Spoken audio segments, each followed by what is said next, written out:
Entonces, ahora inicio la grabación de la clase y pues voy a compartir pantalla.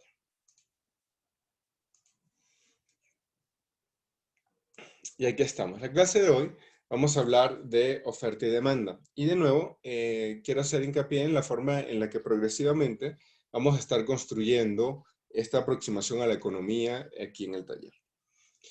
Lo primero que hicimos fue definir qué es economía. Y entonces mostramos pues cuál era una definición de economía. Ustedes trabajaron de forma individual buscando otra definición. Lo mismo con el agente económico, ¿no? Que es este Homus economicus, que utiliza la economía como modelo. Y de ahí comenzamos a ver algunas propiedades de qué significa trabajar en este mundo económico, ¿no? Lo construimos.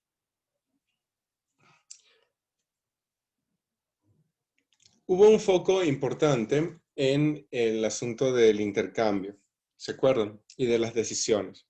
Y siempre veíamos que había como una suerte, en inglés se llama trade-off, ¿no? Que es las unas por las otras, se traduciría en español. Y por eso es que para avanzar en este análisis, ahora vamos a ver estos procesos de oferta y demanda, que están muy vinculados al final con la posibilidad de pues obtener lo que uno quiere a cambio de ofrecer lo que uno tiene. Y pues alrededor de eso pues hay una serie de conceptos que vale la pena que entendamos bien y que luego los podamos comenzar a aplicar.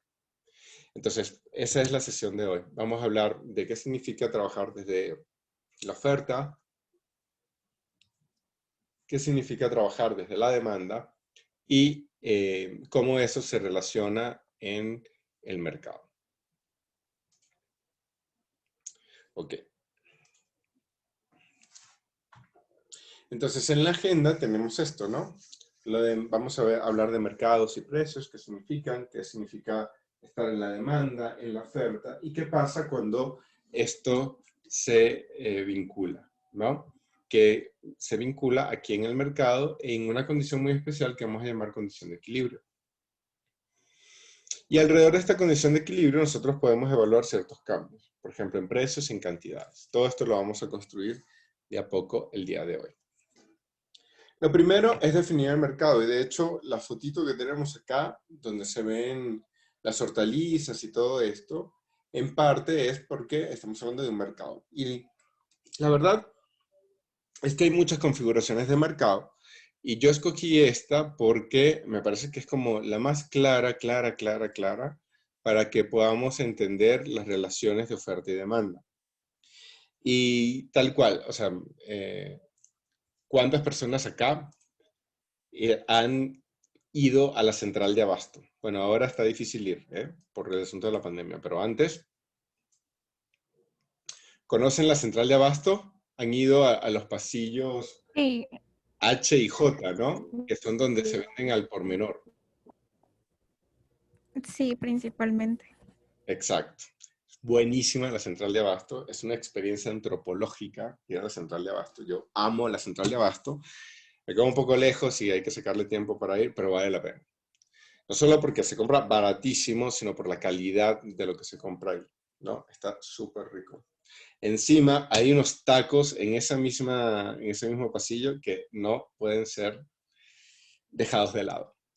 Hay que considerar como parte de la vida ir a comer tacos a la central de abasto. Y además, en la central de abasto resulta que podemos ver claramente estas relaciones de mercado, de oferta y demanda como lo que vamos a ver hoy. Y yo recomiendo que para acercarnos a estos conceptos pensemos tal cual en las relaciones de compra y venta que ahí se dan, ¿sí? Con este tipo de productos, porque hay mercados que son más complejos y que tienen muchas especificidades, las cuales nosotros pues no vamos a alcanzar a ver, ¿no? Vamos a ver la concepción más general de mercado. Entonces, pensemos principalmente en esto, frutas, verduras, este tipo de intercambios. Y pues claro, con toda apertura podemos comentar sobre otros tipos de mercado, pero que no sea como la base para entenderlo, porque, bueno, los casos particulares nos ayudan a verlos, pero también pueden introducir un poco de ruido, ¿va? Entonces, ya. sin más introducciones, ¿qué es el mercado? El mercado es una institución. Por eso, una institución es una norma.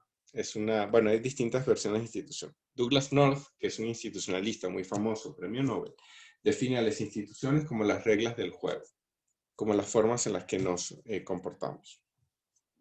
Entonces, el mercado es una institución de acuerdo que permite a compradores y vendedores obtener información y hacer negocios. Entonces, en el mercado hay dos tipos de intercambio principalmente.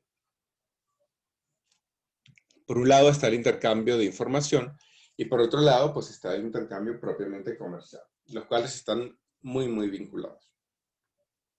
Entonces, en el mercado es un espacio, es una institución, es un acuerdo en el que yo voy a hacer transacciones. Transacciones tanto de información como de bienes, mercancías, dinero, en fin. ¿Sí?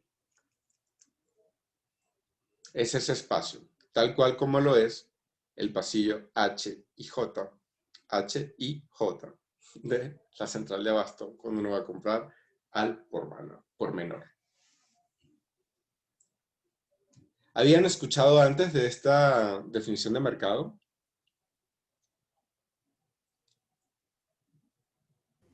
No, creo que no. De hecho, creo que lo veía un poco más en otro sentido, no tanto en justo en la relación que hay entre la oferta y la demanda.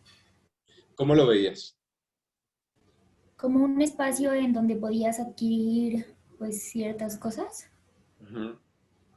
Y también las puedes vender, ¿no? Dependiendo de dónde te pares. Sí, claro, depende de qué lado esté.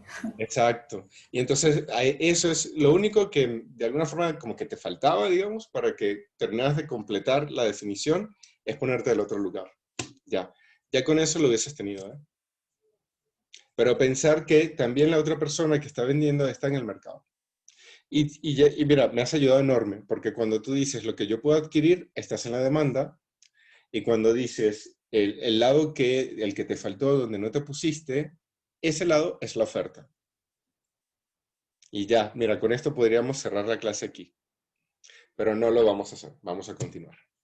Pero la verdad es que el mensaje principal es este, ¿eh? Es que efectivamente es un espacio donde yo puedo adquirir cosas y donde otras personas me están vendiendo cosas. Entonces ahí tengo cuando adquiero demanda y cuando vendo oferta. Ya está. ¿Cómo ven? ¿A alguien más le había pasado algo similar con la definición de mercado?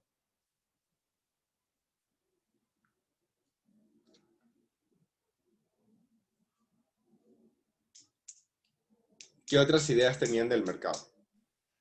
Bueno, yo por ejemplo, creo que mi definición es más como la que acaba de decir, ¿Mm? porque cuando estudié el mercado en la preparatoria lo vimos con los mayas y los aztecas, porque, por ejemplo, no tenían una moneda como tal, todos usaban el cacao, por decirlo así, pero sí tenían un mercado muy grande y lo que lo definieran como sus reglas, porque se tenía que regular el mercado, no nada más, o sea, era una regulación primero comercial porque la gente a veces no te quiere pagar bueno, te quieren pues estafar o de cierta manera no se cumplen como los contratos de palabras, ¿no?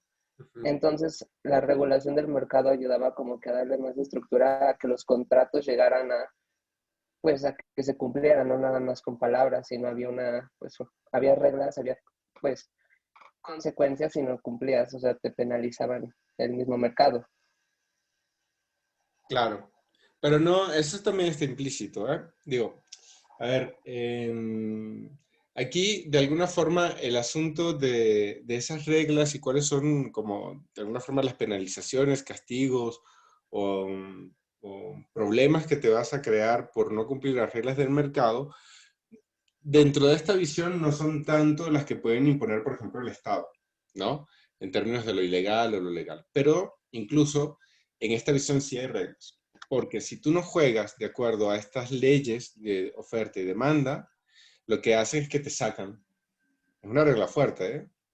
Ya no puedes participar más en el mercado. Particularmente esto sucede en los mercados competitivos. Los mercados competitivos, como ven ahí abajo, son mercados donde participan tantos compradores y tantos vendedores, tantas compradoras y tantas vendedoras, que ninguno de ellos y ninguna de ellas puede influir en el precio. Entonces, en un mercado competitivo hay muchísima gente, y tanta gente hay que quien se porte mal, digamos, va afuera. ¿Y a quién le importa si esa persona va afuera, digamos? ¿A quién le importa si estoy en un mercado competitivo si saco a una persona? Nadie realmente. ¿Por qué? Pues porque son tantos compradores o vendedores que pues uno no es como que tenga mucha significado. Exactamente, justo por eso. Entonces vean que las reglas sí son fuertes, ¿no? Y en ese sentido sigue siendo institucional. El mercado sigue siendo una definición institucional. Ahora, por supuesto, eso es pensando en esto de que, no sé, bueno, ahora se escucha mucho, ¿no? En lo del libre mercado y tal. Pensando en este libre mercado, que la verdad termina siendo el libertinaje del mercado, pero bueno, el libre mercado, ahí, pues mira, si te sacan o te dejan, es básicamente la misma cosa por lo que acaba de decir su compañera. Y pues a poco que no te comportes de acuerdo a estas leyes de oferta y demanda, pues vas para afuera. Otros tipos de regulaciones también existen, pero en esta visión de economía, ahí no se lleva bien con esta la intervención del mercado, ¿eh? Prefieren que no. O sea, si algo, mejor no. Que el mercado, que el Estado, perdón, no intervenga en el mercado. Y entonces prefieren otros tipos de leyes como las que acabamos de mencionar.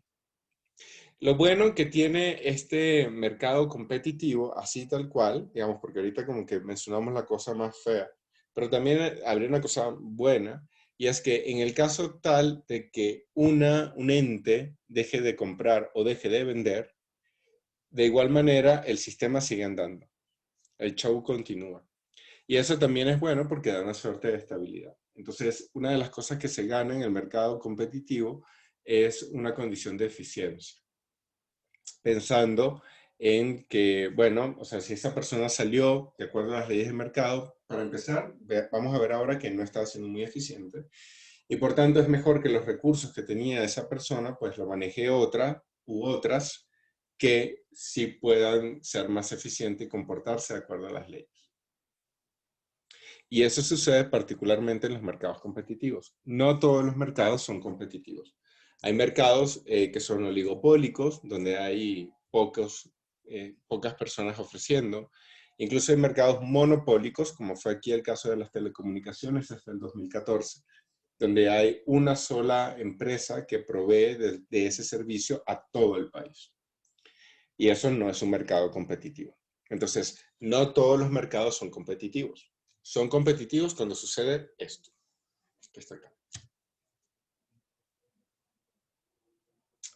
Los mercados pueden atender distintas cosas. Bienes, que son las cosas como tangibles, los productos, servicios, pero también factores de producción e insumos. Los factores de producción son las cosas que yo necesito para poder producir, ¿no? Por ejemplo, los factores son básicamente capital y trabajo. Yo necesito maquinarias, necesito personas para poder producir, ¿no? Estructuralmente. Y ahí también hay mercados, ahí también hay intercambios, un poco la lógica de lo que veíamos antes en la clase pasada sobre la coordinación económica. ¿Se acuerdan que teníamos dos círculos, uno rojo y uno azul? Donde había una relación entre los individuos y las empresas y los mercados de factores y los mercados de bienes y servicios, ¿no? Entonces ahí, en ese círculo, pues vemos que hay mercado, hay intercambio, sí que lo hay. Y el otro asunto es lo de los insumos, ¿no? Y pues claro, yo puedo tener las máquinas y las personas, pero como yo no tengo naranjas, ustedes me dirán qué jugo voy a producir. Entonces también en los insumos hay mercado, porque las naranjas pues hay que comprarlas, hay que intercambiarlas. Son como los tipos, pero sobre todo quedarnos con esta idea que nos recordaba la compañera de que el mercado es un lugar donde yo voy a adquirir y también donde otras personas me van a vender cosas, ¿no? Que necesito. Siendo esas cosas servicios, bienes, factores de producción o insumos. ¿Cómo ven esto del mercado? ¿Está claro? Sí, profe. Sí, profesor. Oh, una pregunta, nada más. ¿Cómo se puede regular el mercado, por ejemplo, en línea? Porque si nos ponemos a comparar los precios que muchas veces maneja, no sé, AliExpress con los de pues Mercado Libre, son muy irregulares. Entonces, ¿cómo se podría manejar eso? Bueno, la respuesta corta ahora es no se puede, ¿eh? De hecho, hay todo un rollo alrededor de la regulación, no solamente de este mercado, sino del mercado, o sea, no solo de los mercados de compra y venta de bienes, como pueden ser Mercado Libre, Amazon, Ali, este, ¿y cuál era el otro? Que también se usa para cosas como más particulares, ya me va a llegar. Bueno, no es ninguna de estas. También con Uber, que es un mercado donde hay servicios, con Airbnb, con, digamos, todas estas plataformas que ofrecen servicios, ¿no? Y que también están de forma online. Y ahí, pues, hay un gran problema. Tanto es tan grande es el problema que la OCDE está viendo cómo le hace para regular esos mercados. Porque, pues sí, efectivamente es difícil y viene con varios problemas sociales, ¿no? Uno es en buena parte, pues, la propia seguridad de los productos que se compran, ¿no? Porque, pues, como no hay regulación y básicamente se puede intercambiar cualquier cosa, es cualquier cosa. Y ese cualquier cosa, pues ahí habría que ver qué se está intercambiando, ¿no? Para proteger a las personas que consumen. Esa es una. Pero también hay otro problema, que es el problema de los impuestos, ¿no? Como todo esto está en la nube, y está literalmente en la nube, pues, ¿dónde aterrizan esos impuestos? Y si no aterrizan esos impuestos, entonces yo estoy de alguna forma a través de una aplicación, pues colaborando con la evasión fiscal. Y eso es un grave problema para los estados, porque entonces hay una buena parte del ingreso que se está yendo por acá, o de las transacciones, que no se pueden tasar. Y bueno, ahí hay medidas, ¿eh? No es que todo sea libre de impuestos, no es que todo esté al margen de la ley, ni mucho menos. Sino que es difícil tener algo que sea tan como comprensivo como si es en el intercambio, digamos, presencial de bienes. Entonces, está difícil, no está resuelto, se está trabajando mucho en eso. Y pues una forma de hacerlo es a través de la trazabilidad por el sistema financiero. Entonces, cuando tú compras por las tarjetas de crédito o las tarjetas de débito, pues hay un registro de esa transacción. Y lo que está intentando hacer, o lo que se está intentando hacer es guardar esos registros para hacer una trazabilidad financiera de las compras y ventas. Y a través de eso, pues identificar cuando se da una transacción y, por tanto, aplicar la regulación. Pero de nuevo es difícil, no está resuelto al 100.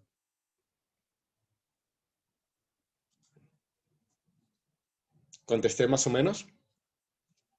Sí, Okay. sí. Muchas gracias.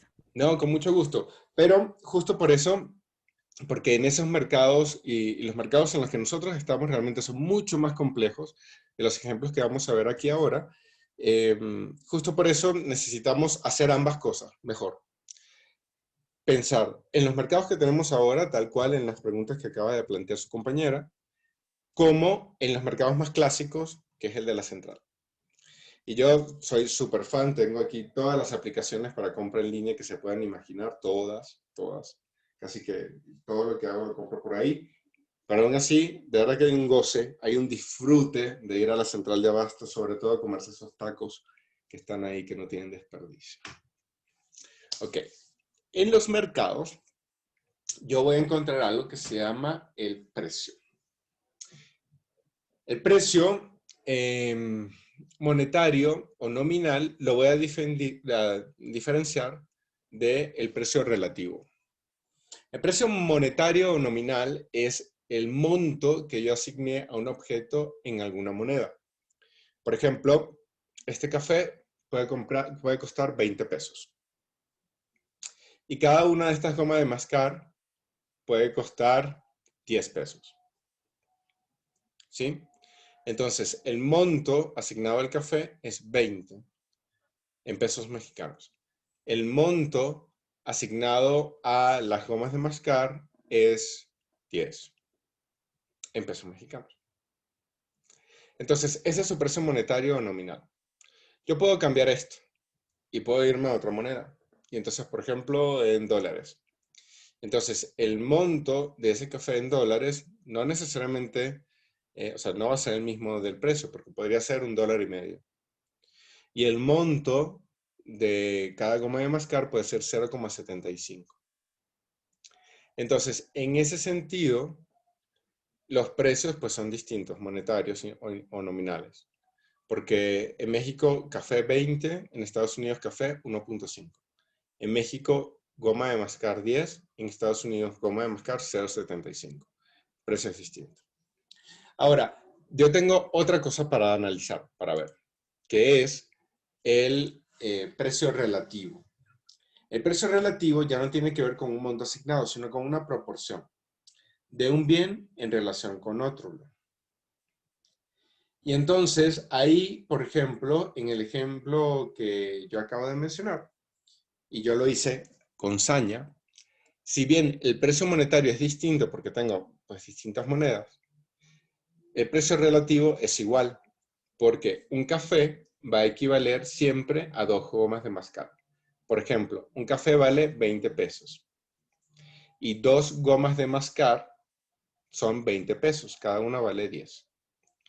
Y en el caso del precio en dólares, el café vale $1.5 y 2 gomas de mascar valen $1.5, cada una 0.75. En ese caso, un café siempre va a ser equivalente a 2 gomas de mascar, bien sea en México o en Estados Unidos.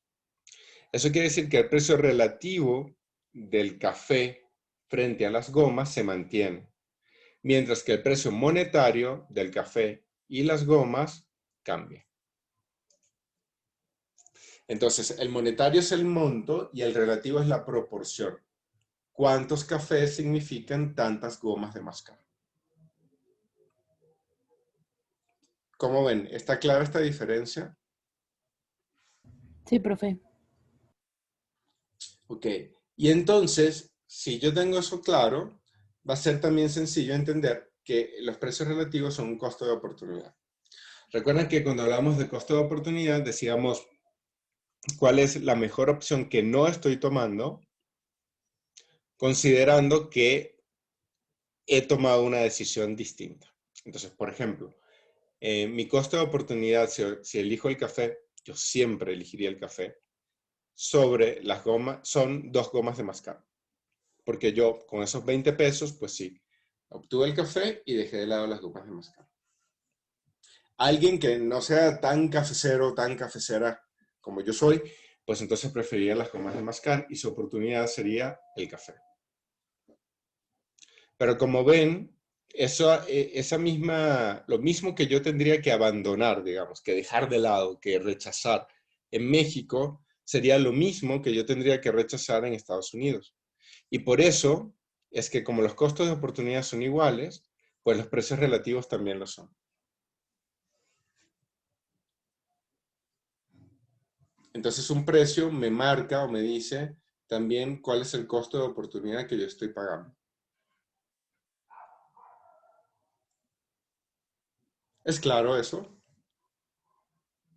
¿O más o menos? Más o menos. Sí, más o menos, ¿no? Como que no Más me o queda al menos. 100.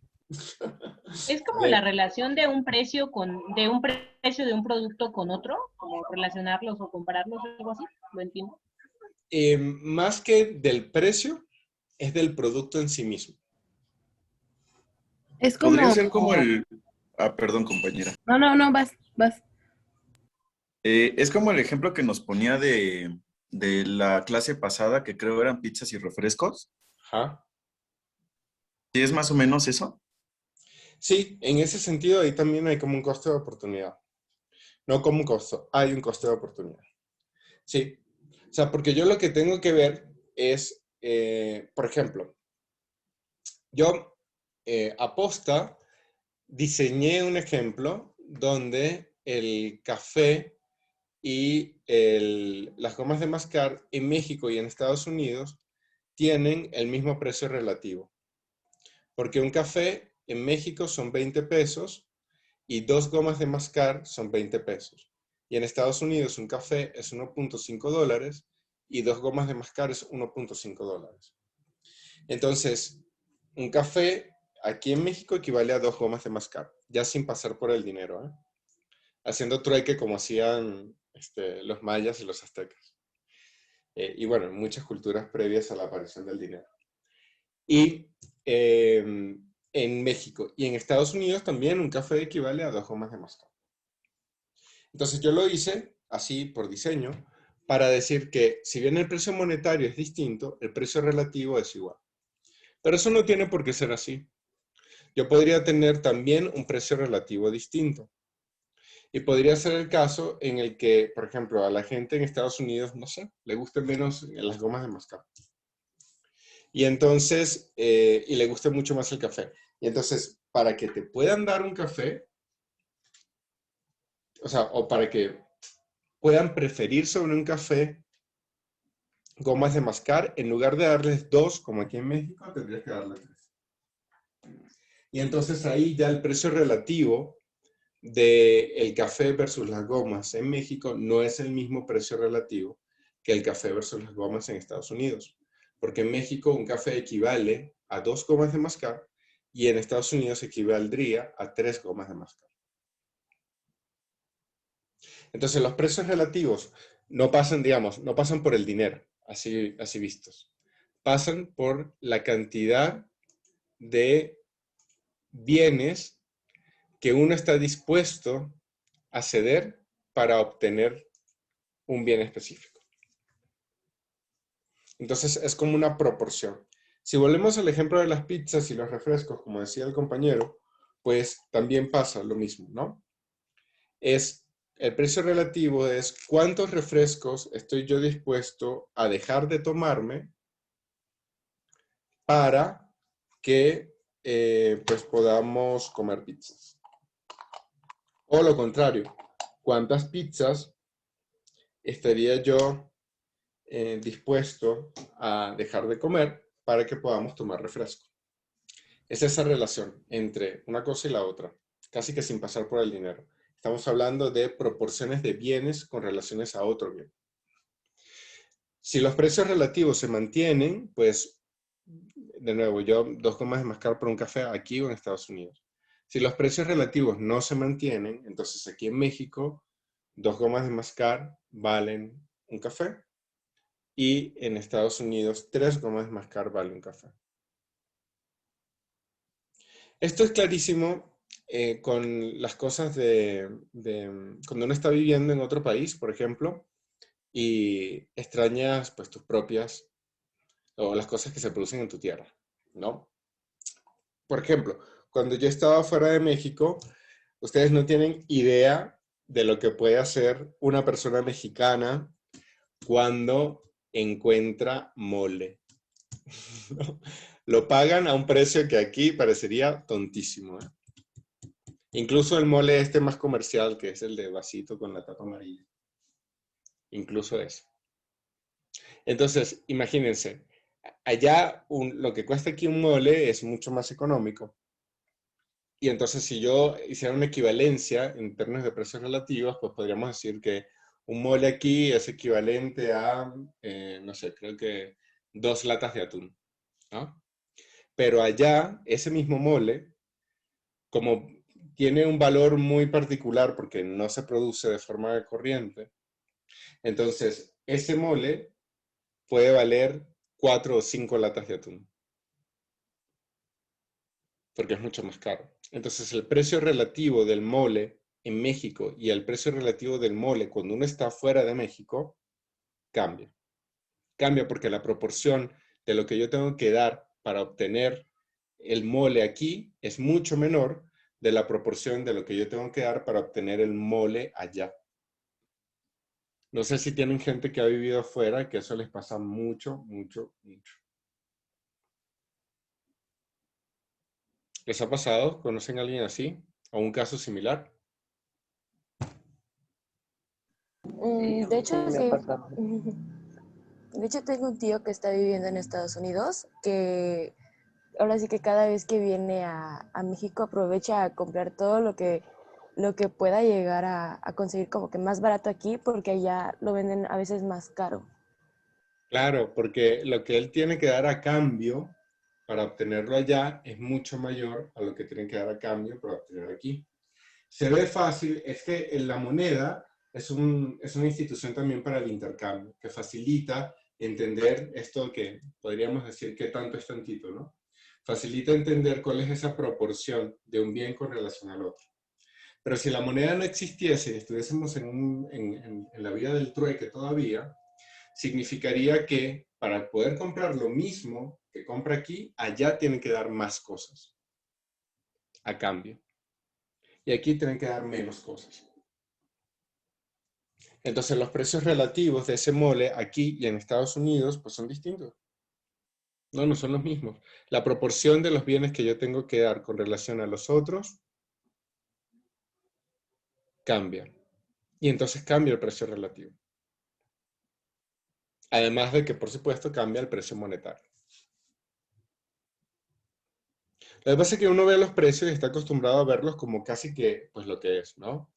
Típico, ¿no? Pues uno va y ya, a mí el señor o la señora que está vendiendo ya me dijo, esto cuesta, y ya. Entonces ese es el precio, ¿no?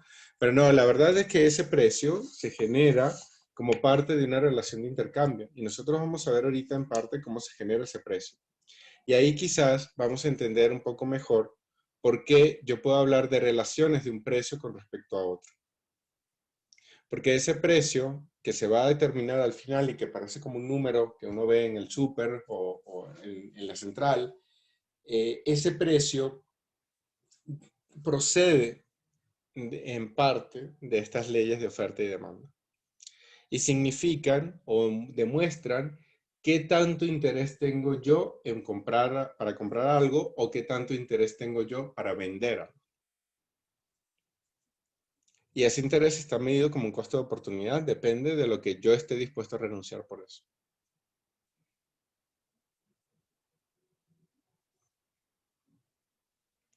Aclaré, oscurecí, ¿qué hice? No, sí, ya quedó más claro. No, sí, Ya eso lo sí, que ya es más claro. Ok. Prof, una pregunta. Sí. Por ejemplo, el regateo en los tianguis toma el lado de precio relativo. Sí. Cuando uno regatea, lo que hace es cambias la proporción de ese bien con relación a otro que quisieras, ¿no? Y entonces ahí abres un espacio de negociación y entonces, bueno, ahí pues uno ve qué tanto y qué tanto sí y qué tanto no. Por cierto, que ahí les voy a lanzar un dato. Uno cree que no puede, son los espacios informales únicamente donde puede regatear. Y les cuento que no. Yo les aconsejo que cada vez que vayan a hacer una transacción, verifiquen si chance se puede o no. Claro, en el súper, en lugares así donde ya las cosas están más preestablecidas, pues menos, ¿no? Pero, por ejemplo, yo he comprado ya como 4 coches, algo así, ¿no? Y entonces, cada vez que vayan a comprar un coche, sepan ustedes, por ejemplo, que tienen oportunidad para regatear, incluso en las concesionarias, ¿eh? En las agencias. Y se pueden conseguir cosas. Cuando vayan a comprar una casa, yo nunca he comprado casa, pero bueno, cuando compren una casa, sepan, siempre hay oportunidad de negociar, ¿eh? Siempre. Y de hecho, yo soy de los que les negocia más duro a una concesionaria que es una agencia, a veces transnacional, a la gente en el tianguis que está en una situación más vulnerable. Pero bueno, digamos, ¿no? Dependiendo también de lo que uno necesite y de lo que ve, porque a veces también hay gente bien manchada en los tianguis, ¿no? Pero bueno, que sepan eso. Truquito de la vida. Y mucho, ¿eh? Yo le he podido sacar hasta un 10 o 15% sobre las promociones que tienen mostradas así como de forma abierta. Así que sepan que se puede. Ok.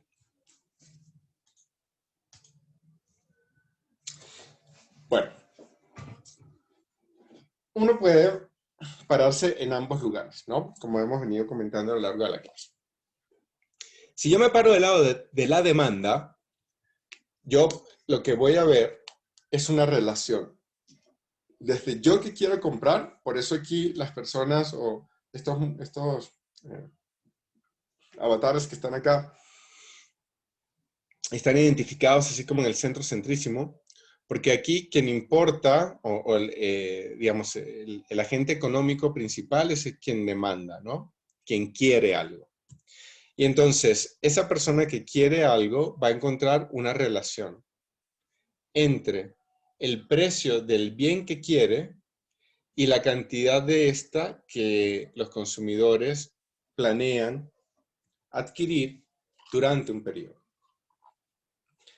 Esa relación, cuando yo soy el que quiere, que es en la que normalmente nos encontramos, es la relación de demanda.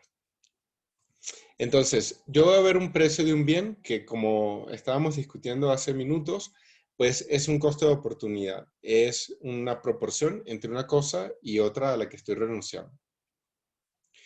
Y en función de pues, ese precio que tenga, yo voy a decidir cuánto voy a consumir en ese periodo, ¿no?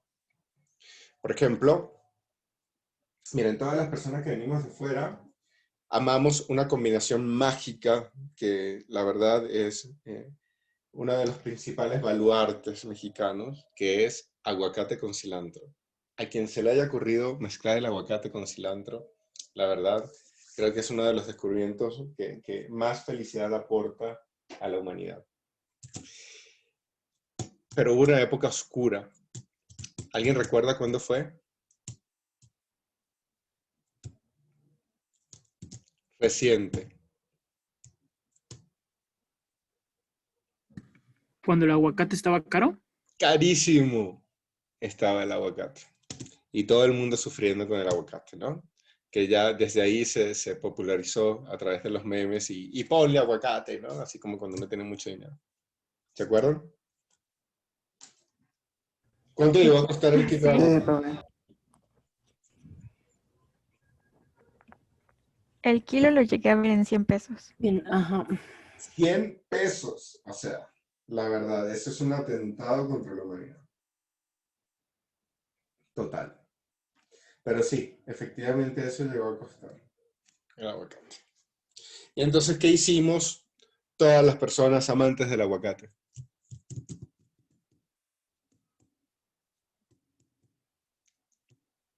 ¿Qué hicieron ustedes con el Pues aguacate? ya no comíamos mucho, ¿no? No, Sí, claro, ya no. ni modo, ¿no? En este caso la demanda bajaba, ¿no? Exacto. Bueno, lo que pasa es que la demanda aquí sí, pero en parte el problema es que las personas en China decidieron que les gustaba el aguacate, entonces imagínate, mandarle aguacates a las personas en China, ¿no? Que antes no comían tanto aguacate.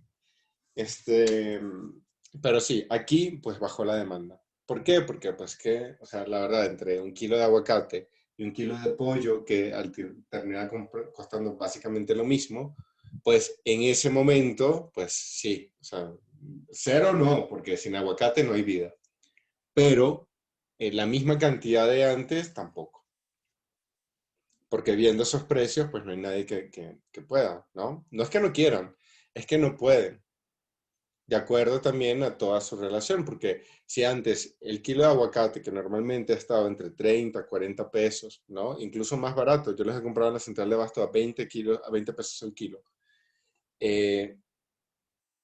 Representaba un kilo de aguacate, pongan un 1% del ingreso mensual, o el porcentaje que sea, pues, o del ingreso semanal, pues ahora 100 pesos significan el 5% de tu ingreso. Entonces, el precio relativo del aguacate también cambió. Cambió el precio nominal y cambió también el precio relativo. Y eso hace pues, que las personas reconsideren cuánto van a comprar. Hay momentos en los que el precio nominal, por ejemplo, cambia, pero el precio relativo no. Es decir, aumenta lo que cuesta en la cantidad de pesos, pero la proporción de ese aumento con relación a otros bienes es la misma. ¿Se les ocurre a ustedes un momento en el que eso haya pasado?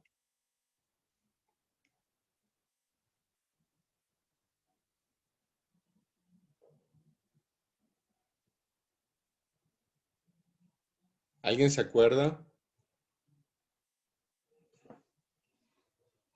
Es que capaz ustedes ya me van a sentir aquí viejo. Totalmente. ¿Ustedes ya nacieron en los 2000 o en los 90? Díganme la verdad. Yo aguanto. En el 98. En el 98. A ver, No, Andrea. En el 2001. En los 2000. 2001. Qué horror. 2001 también. 2. 99. Ahí están, todos ya están ahí. Qué horror. Qué horror. Para mí, ¿no? Para ustedes, felicidad. A ver, Andrea, ¿qué ibas a decir? Tal vez con la devaluación del peso, ¿no? Exactamente. Con nuestro querido efecto tequila. Ahí, pues, aumentaron todos los precios, pero aumentó todos los precios de todo, no solamente del aguacate. Y entonces, y miren que yo soy venezolano, les puedo contar que en las jornadas hiperinflacionarias, pues los precios nominales cambian rapidísimo. Es decir, los precios en bolívares cambian hasta a la hora. Cada hora un precio distinto. Ha pasado. Pero los precios relativos se mantienen. Porque así como sube el precio del aguacate, sube el precio del cilantro, sube el precio de la papa, sube el precio del tomate, sube el precio de todo. Y entonces, del jitomate, quise decir. Y entonces, pues claro, el precio relativo se mantiene, pero los precios nominales aumentan. Y en ese caso, pues, bueno, la verdad es que es muy triste. Lo que le hace la gente es que, pues, reduce todo su consumo, todo. No es solamente el consumo de una cosa en favor de la otra. En general hay una reducción completa del consumo y hay una espiral de pobreza. Pero bueno, ocurre que yo siempre necesito hacer una evaluación de ese precio y que en función de ese precio yo necesito también hacer una evaluación de la cantidad que yo puedo consumir. Y eso porque yo estoy desde la demanda. Queda claro cómo nosotros nos planteamos desde la demanda y hacia dónde queremos llegar.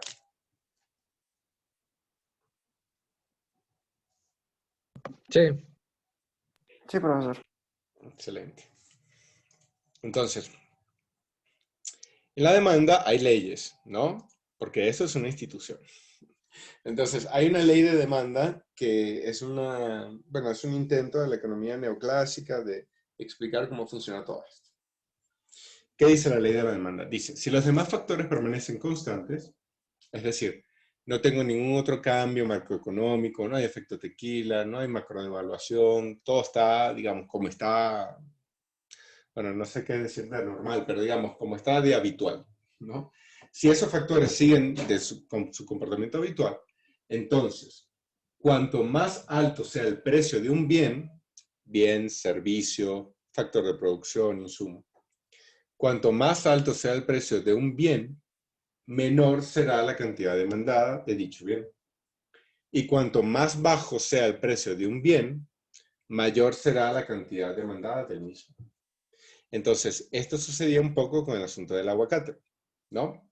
Cuando el precio del aguacate se hizo más alto, la cantidad de aguacate demandada fue menor. Comimos menos, ya lo dijimos. Y apenas bajó el precio del aguacate, pues todas estas personas que estábamos ahí esperando nada más, pues vivimos comiendo guacamole diario. Porque podemos consumir más. Esa relación inversamente proporcional entre el precio y las cantidades consumidas es lo que llamamos ley de la demanda.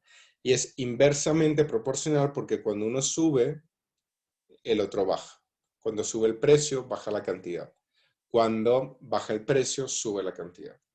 Y eso se llama una relación inversamente proporcional, como ustedes saben, porque les encantó cálculo que vieron en Mate 5. Esa es la ley de la demanda. ¿Cómo ven? ¿Les suena? ¿Ustedes se comportan de acuerdo a la ley de la demanda? Sí, bueno, depende si hay un producto que está muy caro, pues a lo mejor hay menos probabilidad de que la gente lo consuma. A menos de que este producto esté pues en toda la carrera de marketing. Y entonces, por ejemplo, sucede mucho con los iPhones. La gente de Apple tiene una estrategia bastante agresiva para que sus bienes no sean bienes normales. sino que sean estos bienes Giffen, que se les llama a los bienes que mientras más caro la gente más los quiere, ¿no? Y entonces, claro, ahí pues sí, ya esto tambalea y no es exactamente esta ley, sino que es un bien especial y, ¿no? Y el cuento. Pero, de nuevo, eso si yo pienso en mercados más complejos. Si yo pienso en un mercado como el de la central de abastos, pues la ley de la demanda es clarísima, ¿no? De hecho, ya uno tiene sus puesticos donde va y compra así, tal cual, ¿no? Así como se dice, desbloquea su nivel de señor o nivel de señora, ¿no? Y entonces ya tienes tu puesto donde compras las cebollas. Hay gente que le pasa eso, ¿eh? A mí no, pero hay gente que sí, yo conozco. A ver, Diego.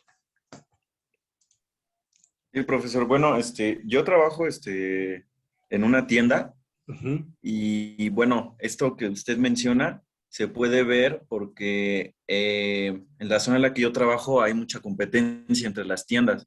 Hay muchas, ¿no? Entonces, pues mi jefe luego dice, bueno, aunque no le gane, pero voy a bajar el precio de esto para traerme más clientela para acá, ¿no? Y si funciona. Y aunque sea un peso, pues también las personas dicen, no, pues es que aquí me la dan más barata por un peso, pues mejor me voy a venir acá. Y así ya se han ganado muchos clientes. Claro, y de hecho eso es parte del asunto, ¿eh? Por ejemplo, bueno, digamos, hay de todo, pero ¿cómo funcionan los martes de frescura de un supermercado por ahí? ¿No? Lo que hacen es, pues, en general, bajan los precios de ciertas verduras y hay otros que o bien los aumentan y los mantienen bastante altos, perdón, o bien los mantienen ahí porque los márgenes son bastante altos, o incluso a veces los aumentan un poquito. Entonces, bueno, sí, que vas a comprar el tomate más barato, o el jitomate, pero la papa la vas a comprar, pues, cara, o un poquito más cara. Pero ¿qué pasa? Con el gancho del tomate, pues la gente que tiene al lado, ¿quién va a ir a comprar el tomate aquí, la papa allá? Bueno, la mayoría de la gente ya no tiene tiempo para eso, ¿no? O tienes la tentación de que como está al lado. Entonces, de alguna forma se apalancan en esta ley de la demanda, sabiendo que promocionando estos productos que están a menor precio, pues la gente puede ir a consumir más de estos productos, sí, pero también están los otros productos que estarán al lado y que se beneficiarán del hecho de que la gente esté alrededor. Y está basado en esto, de la ley de la demanda, ¿eh? Por eso es que no promocionan todo, y por eso no es que dicen, hay descuento del 40% en todo, porque no, eso no les sería conveniente. Y viene de aquí. Ya les estoy mostrando las intríngulis de las estrategias de mercado. Pero funciona como dice Diego, ¿eh? Y pues es una estrategia, es válida. No es una estrategia ilegal, ni mucho menos. Es una estrategia.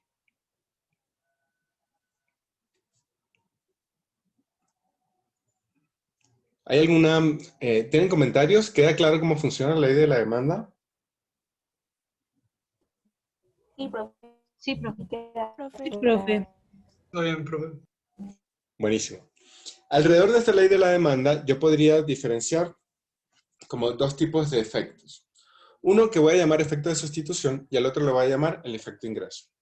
En el efecto de sustitución, ¿qué voy a ver? Que cuando los demás factores permanecen constantes, o mejor, si los demás factores permanecen constantes, cuando el precio de un bien aumenta, hay incentivos para adquirir sustitutos, ¿no? Entonces, por ejemplo, ¿qué hizo mucha gente cuando el aguacate aumentó de precio?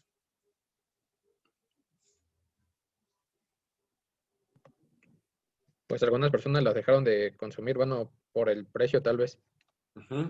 Y entonces, ¿qué hicieron?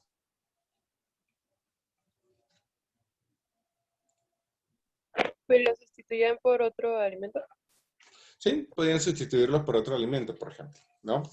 Ya saben que nosotros comemos arepas y yo a todas, bueno, digo, disfruto más la arepa. La arepa es como una gordita, pero no es una gordita. Yo defiendo la diferencia entre gorditas y arepas. Y entonces, pero a mí me gusta rellenarlas con aguacate. Y con mantequilla. Pero claro, que cuando el aguacate aumentó de precio, pues yo le ponía más mantequilla. O sea, comencé a aumentar más el consumo de mantequilla versus aguacate porque pues, estaba caro, ¿no? Y ese fue mi sustituto. Utilizar mantequilla en lugar de aguacate. Tenía el incentivo porque el aguacate estaba de verdad muy caro. Eso promueve los aumentos de precio. Me hacen ver hacia los lados. Y entonces pensar qué otras cosas podría yo estar consumiendo. La otra forma es simplemente aceptar el efecto ingreso. ¿Qué dice el efecto ingreso? Si los demás factores que influyen en los planes de compra permanecen constantes, es decir, todo está de forma habitual, cuando un precio aumenta, lo hace de manera relativa a los ingresos de la gente. ¿Qué quiere decir esto? Yo pude haber dicho, miren, no, o sea, para mí el aguacate es una cosa fundamental en la vida, entonces yo, no, sustitución cero. Yo todo lo voy a pagar, no importa, me lo venden en 300 pesos, 300 pesos, va, por el aguacate porque para mí es fundamental, me constituye. Pero eso significa que yo soy 250 pesos, si el peso estaba en 50 kilos, más pobre de lo que era antes. Y entonces pago, de alguna manera, el consumo de aguacate a través del efecto ingreso. Cuando el precio aumenta, quiere decir que yo con el mismo ingreso puedo comprar menos.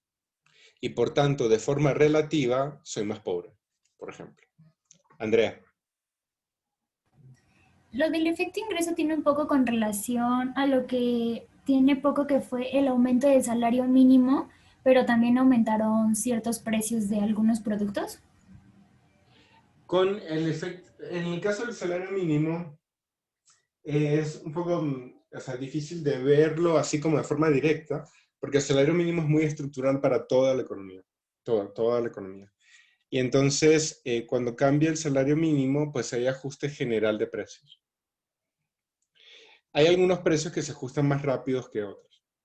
Entonces, por eso a veces a uno le parece bueno, que son solo algunos productos. Pero la verdad es que si lo vemos alrededor de un año o 2 años, lo que sucede es que cuando aumentas el salario mínimo, todos los otros precios paulatinamente comienzan a aumentar.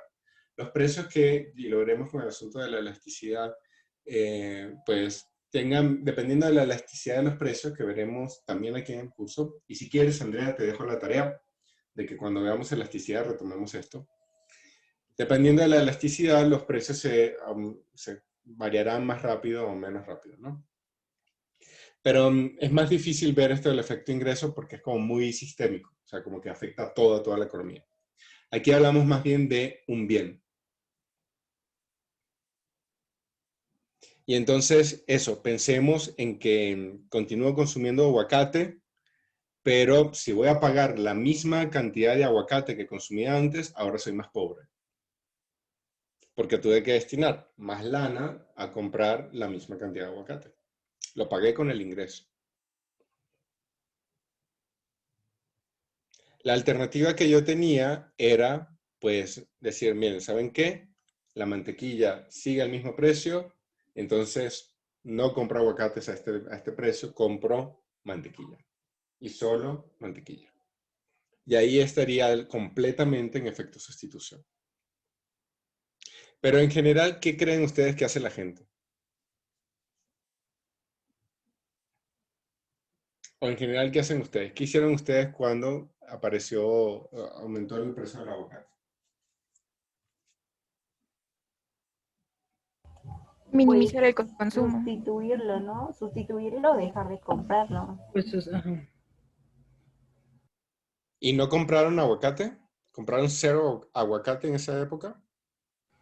A lo mejor se compraba, pero en menos, o sea, si costaba 100 pesos el kilo, te podías comprar a lo mejor medio kilo para no limitarte de él, Claro. pero no comprar, o sea, ya en exceso o como lo comprabas. Exacto. Y entonces lo que sucede es que, por un lado, tenías una parte de efecto de sustitución y por otro lado tenías una parte de efecto de ingreso. Por un lado, dijiste, bueno, está bien, digo, sin aguacate no hay vida y por tanto yo pues lo voy a seguir comprando. y voy a cambiarlo en mi caso por mantequilla. Voy a combinar. Pero bueno, como sin el aguacate no hay vida, pero ahora está carísimo, lo que voy a hacer es pagarlo con ingreso. Porque miren, así la mantequilla sigue siendo más barato o permanezca al mismo precio, pues yo igual voy a tener que comprar más mantequilla de la que compraba antes. Y entonces eso significa destinar también más dinero a la sustitución. Va a haber un efecto en mi ingreso real. Entonces lo que sucede normalmente es una combinación de ambos efectos cuando hay cambios en los precios. ¿Está claro eso? Sí. Sí. Sí, pero... Sí, profesor. Ok. ¿Cómo represento yo esta relación de demanda? A través de una curva, ¿no? Una curva que es una función. La función de demanda también se llama. En esta curva de demanda, yo ilustro la relación entre dos cosas. La cantidad que yo demando y los precios. Porque ya vimos que cuando el precio del aguacate es muy alto, yo compro poco. Y cuando el precio del aguacate es muy bajo, yo compro mucho. Y eso se puede graficar pues en una curva, tal cual como la que tenemos acá. ¿Sí? Las curvas de demanda son así. ¿Qué pendiente es esta? ¿Positiva, negativa, neutra, blanca o roja? ¿Quién dice? ¿Qué pendiente tiene esta curva? Es negativa, ¿no? Es negativa. ¿Y qué significa una curva de pendiente negativa? Ahora sí que va de arriba para abajo. Exacto. Eso está muy bien. Y significa que está esta relación también inversamente proporcional. Ya ven que cuando los precios están muy altos, las cantidades son bajitas.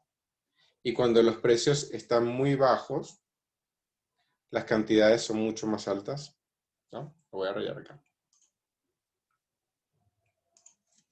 Cuando los precios son muy altos, precios altos, las cantidades son bajas, ¿no? Y cuando los precios son muy bajos, las cantidades son altas.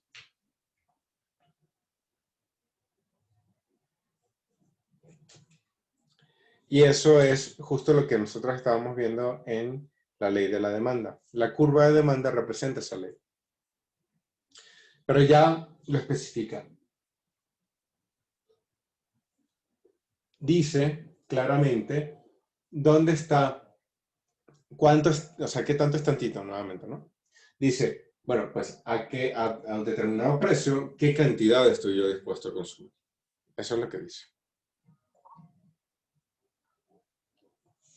Y entonces me lo muestra de forma gráfica y como es muy directa, precisa, pues a mí me sirve para hacer análisis, para estudiar bien cómo funciona la demanda.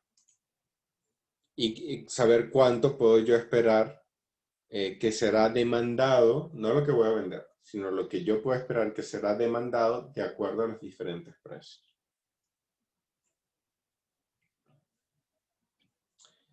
¿Y esto es función o no es función? Definida como en Mate 5. ¿Es función o no?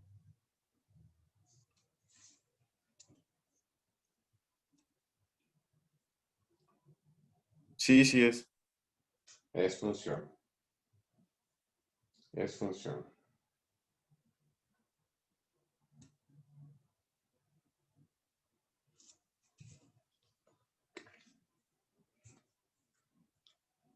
¿Están de acuerdo? ¿Que es función o no? Sí, profesor, sí es Sí, función. profe.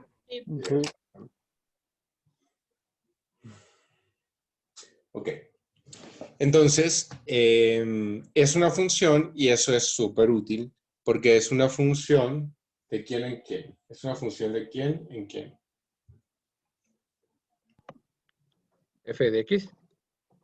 Ajá, ¿y quién es X?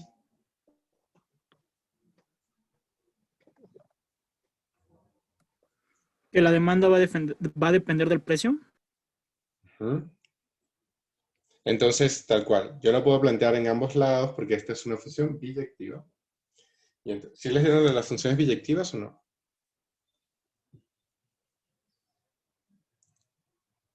¿Sí o no? Vale. ¿Tienen algún otro nombre, profe? No. Entonces no. sí. Ok, entonces, el precio lo podemos plantear así, ¿no? Así que, adiós. A ver, yo quiero borrar todos. Aquí era. El precio es una función. No quiero rayar. Eso es así. Ah, ya. Espera.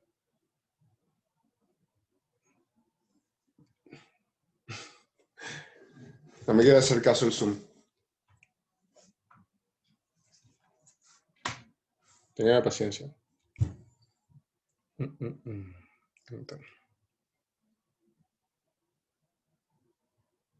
Dibujar. Okay.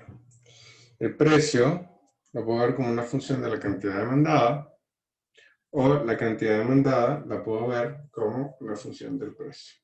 Esto significa que es biyectivo.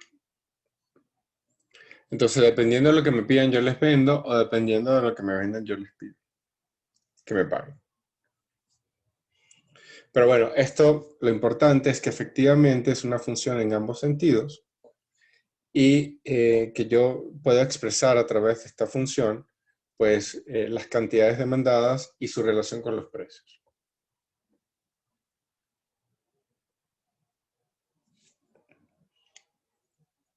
¿Es claro lo que es una curva de demanda?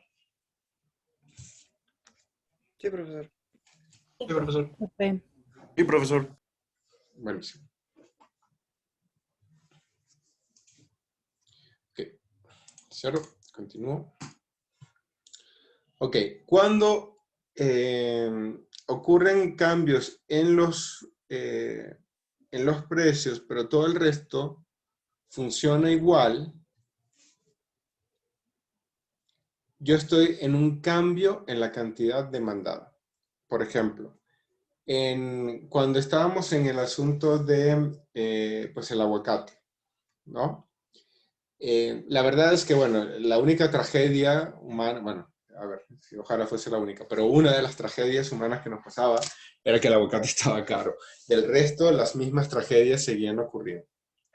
Y entonces, en ese caso, no había cambio de los factores externos. El único problema era el asunto del aguacate.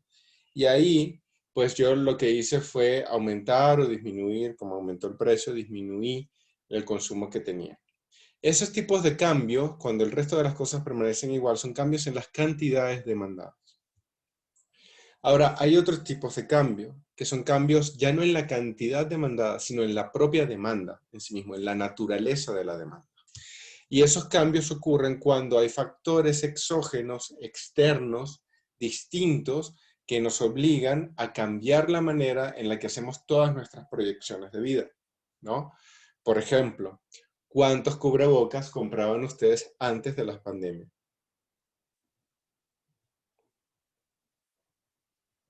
Ninguno. Ninguno. No, pues ninguno. Muy pocos. Muy pocos, ¿no?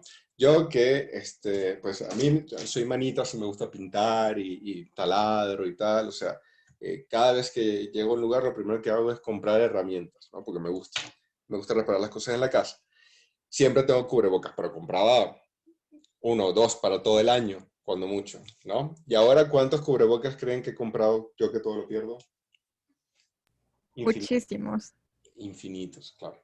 Porque ahí hubo un cambio en la demanda. No es el caso del aguacate, ¿eh? En el caso del aguacate, apenas pues se recompuso lo del precio, volvimos a comprar lo que habitualmente comprábamos. Pero en el caso del cubrebocas, pues miren, esto llegó para quedarse, va a ser un buen tiempo que vamos a estar con los cubrebocas encima, que son súper odiosos, pero qué bueno que estén ahí porque nos salvan la vida. Y entonces ahí ya no es un cambio en la cantidad. O sea, no es que yo ahora estoy pintando más paredes en mi casa o taladrando más y entonces necesito más cubrebocas. No. Es que ahora hay toda una condición mundial de vida de la humanidad en la que tengo que considerar el cubrebocas como algo mucho más importante. Entonces, eso es un cambio en la demanda. No es que mañana o pasado, cuando, no sé, haya un cambio en el precio del cubrebocas, yo voy a volver a consumir la misma cantidad que consumía antes de la pandemia. Porque el precio del cubrebocas va a cambiar, pero yo voy a seguir consumiendo mucho. Distinto a lo que hacía antes. Gonzalo. Sí, bueno, con el ejemplo del cubrebocas, bueno, vemos que su precio cambia, bueno, ajá, pero bueno, en la explicación ahí dice que los otros factores permanecen constantes. En el caso de cubrebocas, ¿cuáles serían los otros factores? No, es que justo, el caso del cubrebocas no es un caso de cambio en la cantidad demandada. No es. El caso del cubrebocas es un cambio en la demanda. Ah, ok, perdón. Porque ahí el precio incluso puede permanecer constante, que no lo fue, ¿eh? Al principio no lo fue, aumentaron o había gente que estaba loca y quería vender cubrebocas en 100 pesos. No sé qué les pasa. Pero bueno, se hizo. Ahí el precio del bien, supongamos que ahora permanezca constante. Vamos a consumir igual mucho más cubrebocas que antes. Porque hay otros factores que influyeron en nuestros planes de compra. Le hace el COVID. Y entonces la forma en la que se consume eso cambia. El caso del cubrebocas está acá. Acá está el caso del cubrebocas. Cambia la demanda. El caso del aguacate está arriba. Cambia la cantidad demandada. ¿Cómo se traduce eso sobre las gráficas? Cuando yo estoy con los cambios en la cantidad demandada, yo me muevo sobre la misma función, sobre la misma línea, es decir, sobre la línea azul. En el aguacate, ahí estábamos, yendo para abajo y para arriba de acuerdo a cómo iba cambiando el precio del aguacate. Cuando yo estoy frente a un cambio en la demanda, ya esta curva no me sirve, ya no me representa, digamos, ¿no? A mí lo que me representa es una nueva curva. En el caso del cubrebocas es esta curva de 1 porque aumentó la demanda y aumentó de forma estructural. Entonces ya yo no me voy a mover sobre la misma curva como hacía con el aguacate, yo tengo toda una nueva necesidad alrededor del cubrebocas y configuro una nueva curva. Y sobre esa nueva curva ahora me voy a mover, no sobre la curva anterior. Profesor, dentro del cambio de la demanda, también entra lo de los factores de sustitución, porque al final, o sea, como dice, ¿no? Al principio salieron como los cubrebocas de 100 pesos y 120 y así, ¿no? Y después empezaron a sacar como de más, como de otro material y así, y entonces empezó a bajar el costo o algo así. Lo que pasa es que en ese periodo particular donde se dan los cambios, a ver, ustedes saben, yo ya les había confesado que a mí esta visión de la economía no es que me encante, ¿no? Tiene cosas buenas y tal, pero hay mucho para criticar. Una de las críticas que le tengo es que los cambios no los ve muy bien. Y entonces no explica mucho cómo se da el cambio, cómo se da la estabilidad, cómo, no le pregunten. A ella le pueden decir, a esta economía le pueden preguntar qué es lo que sucede. Entonces, este cuento te lo he hecho porque lo que sucedía al principio es que había, pues, estamos en el periodo de cambio y de reajuste. Y en ese periodo tiende a pasar que aparecen varias propuestas que, bueno, que la gente va probando, ¿no? Y bueno, chicle y pega, ¿no? Hasta que se define como un producto más o menos estándar y alrededor de ese producto estándar, entonces podríamos aplicar estas leyes y todo lo que hemos visto. No es un buen ejemplo para entender esto, ese proceso de cambio, porque no está bien explicado dentro de esta visión. Entonces, ahí nos quedamos cortos todavía. Tenemos que estudiar más para entender bien qué pasó. Pero sí sabemos, así como más con la mirada macro, sí sabemos que hubo un cambio en la demanda, porque hubo un montón de factores que hizo que lo que se consumía de cubrebocas antes no es lo mismo que ahora. Pero no es el caso de un cambio en la cantidad demandada. Sigue siendo un caso de cambio en la demanda. ¿Más o menos? Sí, profe. Entonces, bueno, sí vale mucho la pena entender cuáles son las situaciones en las que estoy, ¿no? Porque bueno, si yo soy un productor de aguacate en México, pues yo sé que de alguna forma la demanda va a responder de acuerdo con esta misma curva, porque bueno, pues simplemente había una alteración en el precio y en lo que es la demanda nacional, pues permanecía igual, ¿no? La demanda nacional a la gente, afortunadamente, le sigue amando el aguacate. Digo afortunadamente porque quiere decir que siempre va a haber, ¿no? Porque como a la gente le gusta. Y entonces sé que estoy en cambio en la cantidad demandada. Y eso me permite tomar decisiones sobre la misma curva. Pero si yo tengo un negocio de cubrebocas, ¿ustedes creen que yo mantuve la misma cantidad de máquinas?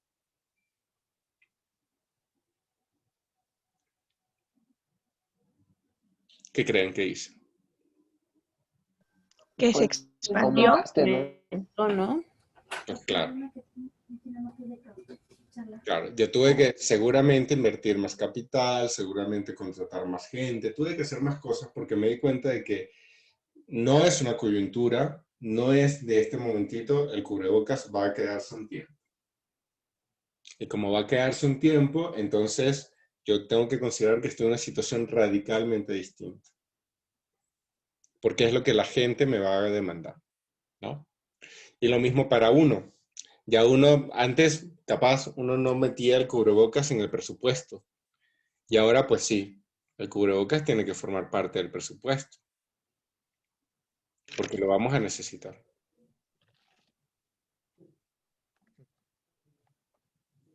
¿Preguntas?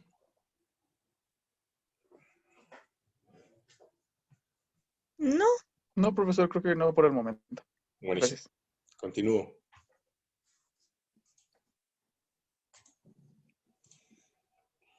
Ok.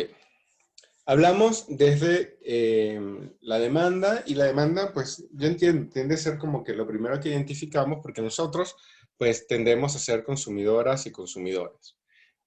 También podemos ser productores, ¿eh? Y podemos tener nuestros pequeños negocios y así, pero en general, siempre estamos relacionados con el consumo, no siempre desde el lado de la oferta. La oferta es, pues, el otro lado, ¿no? Es la relación entre el precio de un bien y la cantidad que los productores, las productoras, planean vender durante un periodo dado. Y entonces aquí ya yo me pongo del lado de quien tiene negocio, digamos, de quien sembra, en el caso de la central, o quien distribuye, dependiendo de la ubicación en la cadena de valor. Y entonces yo voy a vender. Pero claro, yo no estoy dispuesto a vender cualquier cantidad de cosas a cualquier precio.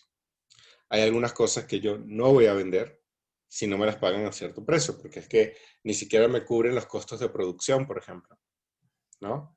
Y bueno, a veces para cubrir ciertos costos de producción, pues necesito producir una cierta cantidad. Si no produzco esa cantidad, pues entonces el costo no me da. No me da porque yo tengo que pagar costos fijos, porque tengo que pagar alquiler, porque, ¿no? Y entonces, pues necesito una cierta cantidad para que los costos sean suficientes. Y esa relación entre lo que necesito que me paguen el producto y la cantidad que estoy dispuesto a producir es lo que yo voy a ver en la relación de oferta. Es muy equivalente a la demanda, pero ahora estoy parado del otro lado. ¿Es claro? Sí, profesor, creo que entonces Sí, habla profe. del precio, ¿no? Totalmente, solo se resume en Bien. precio. También hay un precio, pero este precio está pensándose para quien va a vender, ya no para quien va a comprar. ¿Y ustedes qué creen? ¿Qué quieren la gente que venda? ¿Que los precios sean altos o bajos? Bajos. Bajos. La gente que vende quiere vender a precios bajos. Yo creo que depende, ¿no? Ah. Porque hay veces en las que a precios bajos, o sea, depende de cuánto es lo que distribuya o cuánto es lo que produzca, ¿no? Porque si produce mucho y vende a un precio accesible, probablemente pueda tener una ganancia. Pero si mayor que si produce menos y lo da más caro. Claro, el asunto es pues verlo en relación con la demanda, ¿verdad? Si te entendí bien. Sí, en cuestión de la demanda, pues yo creo que, no sé si estoy bien o mal, pero yo creo que el precio o la oferta depende de la demanda. O sea, algo así había escuchado como de a mayor demanda, a mayor, ay, es que no me acuerdo cómo iba y no la quiero regar. Tú dilo, no hay problema.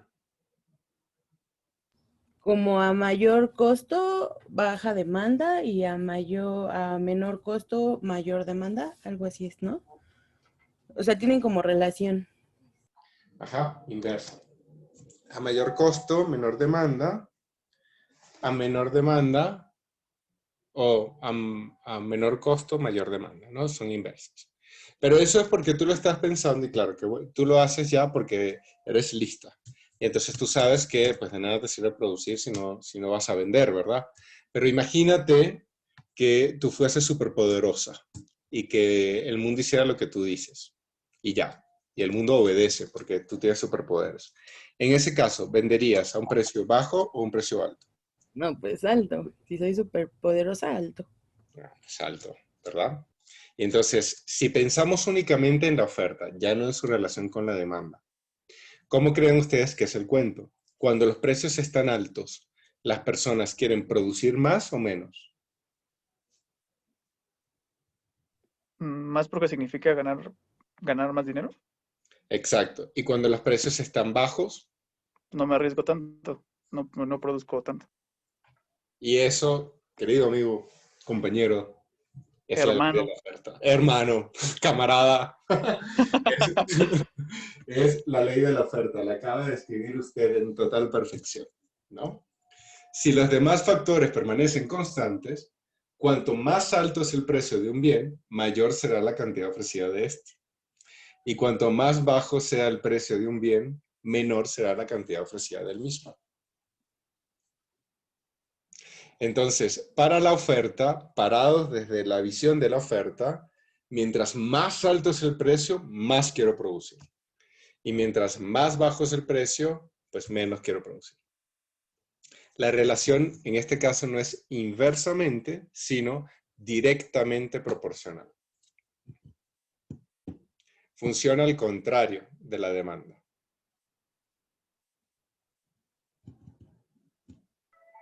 Profe, yo tengo una duda. Sí. Se supone, o bueno, no sé, debe de haber también un punto de equilibrio, ¿no? Porque si, ¿cómo decirlo? Si el precio es mayor y se pide más cantidad, también puede haber como un tipo de devaluación en cierto producto o bien, ¿no? O eso ya es otra cosa muy diferente. Es donde entra la inflación, ¿no? Si no te hablo cualquier cosa, pero si no la... A ver, hubo dos intervenciones que no escuché bien. Repítanlas. Lo que comenta esta Cintia es algo relacionado a la inflación. Ah, no. Ella está hablando de una relación de mercado ya. Y sí lo vamos a ver, Cintia. Ahorita vamos para allá. Ah, ok. Pero tienes toda la razón. ¿Y el otro compañero que comentó? Que no alcanza a escuchar.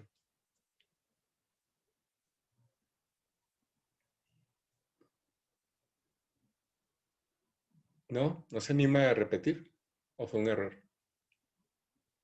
Bueno, pero siendo así, con el comentario de Cintia, pues sí. Sí, Cintia, tienes razón. Ahorita vamos a ver cómo conciliamos esto, porque a ver, si planteémonos desde los dos lugares, ¿no? Hay una gente que está en la demanda y que quiere los precios bajos para comprar mucho. Entonces, ese agente está pujando de alguna forma, ¿no? Jalando los precios para abajo para aumentar las cantidades. Y hay otro agente que está en la oferta que quiere que los precios suban. Y quiere que los precios suban y es la única manera que te da la oportunidad de aumentar las cantidades. Porque si los precios no suben, no las va a aumentar. Y entonces, bueno, hay que poner a esa gente de acuerdo, ¿no? Porque entre que uno quiere los precios bajos para comprar más y el otro quiere los precios altos para vender más, pues entonces hay que ver dónde sí y dónde no. porque si no, pues no hay acuerdo. Y si no hay acuerdo, por definición no hay mercado.